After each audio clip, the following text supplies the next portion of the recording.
Welcome to Roll for Paint, the series where I let dice decide what I'm painting and how I'm painting it.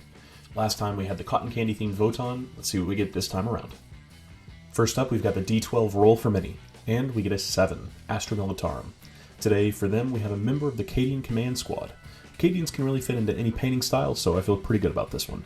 Next to the style roll, throw our D6 in there, and we get a 4, High Contrast. We can generate contrast in a few ways, either by color choice or by brights and darks. Let's see what else we get and figure out a plan. D6 for our method roll, and we get a 2, Contrast and Speed Paint. Alright, so my immediate thought here, aiming for contrast, is going to be SlapChop. It's quick, creates contrast a lot easier than doing just a plain gray prime. Let's go for our 3D20 for our colors, and we get 3 cream, 10 blue, and 16 bone. Bone and blue are two colors that I think work really well for Astra Militarum. Cream is going to be a bit tougher. I'm going to have to put some thought as to where it'll go to contrast with our bone color. For our bone, I'm thinking bony matter. For our blue, I'm going with Beowulf blue. And for the cream, Ashen Stone. Now for our underpainting, we're doing SlapChop. So for our mid-tone, I want to use Rakarth Flesh. This is going to introduce a bit of warmth and help the bone color pop. For our highlight, in order to heighten the contrast, I'm using White Scar. Now to get depth, I want to shade also with Speed Paint. We can generate additional contrast by adding in colors other than our base tone. For bone, that'll be Dark Wood. For blue, it'll be Hive Dweller Purple, and everything else will get Grim Black. For our D20 Wildcard roll. And we get a 9, Dry Palette only. Now this would typically be a disaster, but with contrast paints, it's actually much easier to use them away from a wet palette, so can't be too upset with this one. And now onto our painting. To establish our base tones, we need something to put our speed paint over, so for that we're going to be using SlapChop. Now that's essentially Grisaille painting with a catchy name rebranded from any painting. The basic idea is that we use a dry brush and midtones and highlights to generate a smooth underpainting to allow our contrast or speed paint to have several layers of color. One that will be influenced by black, one by midtone, and then the final by our highlight. For the midtone, I'm using Rakarth Flesh, and I want to make sure to leave a good amount of black from a primer to assist in generating us contrast. When dry brushing, I like to use the meaty part of my thumb joint to wick off extra paint. Once I see that the paint is only catching on the raised edges of skin, I know that I have the right amount and it's not going to flood my model with additional paint and more than I want. Now that my midtone is established, it's time to highlight. To do this, I'm going to follow the same general principle, except I'm going to keep the white to a smaller area and try to only highlight the areas that would naturally catch light. It's going to be upward facing edges like his knee joint here. I really want that to stand out because that's facing almost entirely upward. This is going to also be hard edges and so on. The definition between white and black is going to be essential in setting up our high contrast paint job. Now when I'm working with speed or contrast paint, I very rarely will use it straight out of the pot. Instead, I opt to dilute it in order to gain more control over the final color and shading. For speed paint, you got to use the speed paint medium. For contrast, you can use water, but I do prefer the contrast medium for it. Painting is an additive process, so you can always go back for more layers. So when I'm thinning, I typically will go about 1-to-1 with medium. This just allows me to have a lot more control over the actual amount of paint that I'm putting down and the final result. For a bone color, I'm going to use these as this cloth. This is about as standard as it gets for Cadians, tan clothing with colored armor panels. I want to keep my layers consistent. To do this, I keep my brush strokes flowing in the same direction, and I do what I can to eliminate pooling. A little bit of pooling contrast is not the end of the world compared to like a wash, but if you let too much build up, the result still isn't great. With these and washes, it's really easy just to slap it on and move past it, but I promise that the extra 30 seconds to get the paint where you actually want it will pay off dividends at the end.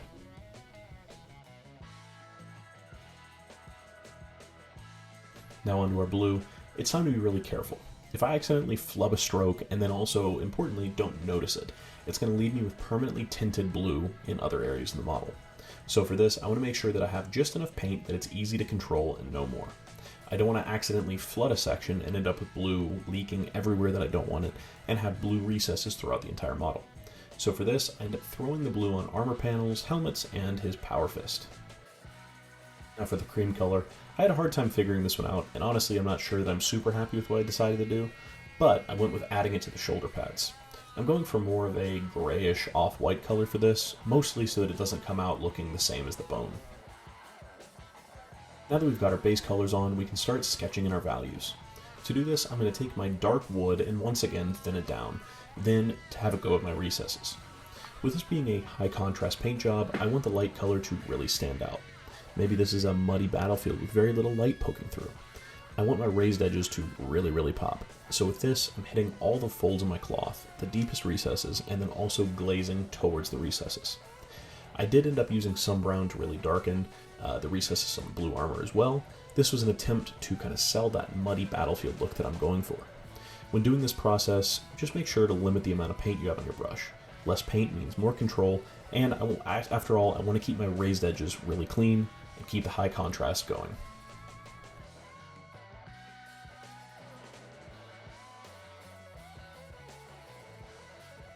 So with that shading pass done, I want to really raise the contrast and jump it up a notch. So I'm going to do a double SlapChop, but more limited. So for this, I'm going to hit my raised edges once again with a dry brush, just to bring out a bit more brightness. I'm going to be using only white here, and only hitting the topmost edges. I don't really want to mess with my midtones or my darker color here, just the highest highs. That's going to be like his knees and the edges of his armor. Now just to fill in a couple gaps. I'm using glittering loot for his armor decorations and accents. This is a gorgeous speed paint gold color. Honestly, the speed paint metallics I found are kind of hit and miss, but this one I really, really like. This yellow here is going to really pop, especially once we start weathering it. Yellow and blue are really nice complements to each other, so this should be a good addition when all is said and done. Once again, keeping up the high contrast, this side leaning towards contrasting between colors rather than brightness and shadows.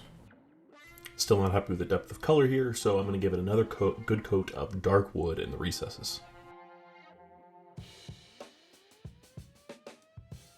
Now to wash our face and shade our gold, warming up the shadows. I'm going to use Warrior Flesh. Once again, I will thin this down. This accomplishes a couple things for us, the biggest being that it allows our top raised layer of gold to still shine through and remain that strong, vibrant yellow. Now we're going to go for a really quick glow on our plasma pistol. Keywords are going to be quick, but it is very impactful. Blue is one of our main colors, so we're going to stick with blue. Couple steps for doing this with SlapChop. Let's go ahead and start with an undiluted pass of Aethermatic Blue. I want this to hit the coil area, obviously, but I also want it to go around the outside of the coils as well. Next, I'm going to apply some contrast paint onto his leg at the closest point to the pistol. This is going to be a quick and easy way to establish a radiating glow and establish additional contrast on the bone color. To make this glow really pop, I'm then going to take some white ink and layer it into the bottom of the coils itself, closest to the gun. Once this dries, it is going to really brighten up the whole area and really make it stand out. Then we can take thinned down Aethermatic Blue and give a quick wash over top of the white to make it glow. Now that most of our model is shaded, we can work on the last two sections, the armor and his face. These two areas we want to build a lot of brightness and depth of color. So for our armor, we're going to introduce purple. I only want to introduce this to the nooks and crannies, hitting each section with a line or two of purple, wherever the blue is deepest. This Hive Dweller purple is dark enough that this acts like a very nice recess shade. Another thing to focus on here is brush control. You don't want to get too much on your brush at any one time, or you risk flooding purple into areas you don't want it. And to really make our face stand out, we are going to hit it with a couple of highlights of Rakarth Flesh and white. With contrast, you really can't go brighter than your underpainting, so we have to introduce normal acrylics to get the job done. The use of only a dry palette isn't my preferred method, but for this highlighting, it's really not too much of a hindrance. I just want to get the paint on and immediately go for the strokes so as to not let the paint dry on my bristles. That's going to be the biggest and hardest thing.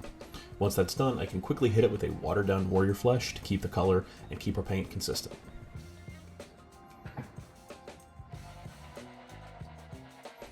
And with that, our paint job is complete. Overall, I don't feel too bad about it, and this was done really quickly overall in just under an hour.